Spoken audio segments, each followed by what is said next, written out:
না জেনে করেছি ভুল, ক্ষমা করো দাদা ঠাকুর। না জেনে করেছি ভুল, ক্ষমা করো দাদা ঠাকুর। তোমায় ছেড়ে কোথায় যাব, তোমায় ছেড়ে কোথায় যাব, তুমি আমার প্রাণের ঠাকুর।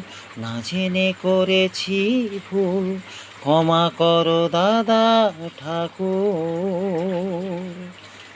জন্ম থেকেই আমি তোমাকে গুরু বলে মানি, তুমি বাবা তুমি মা, তাই আমি আজীবন জানি। জন্ম থেকেই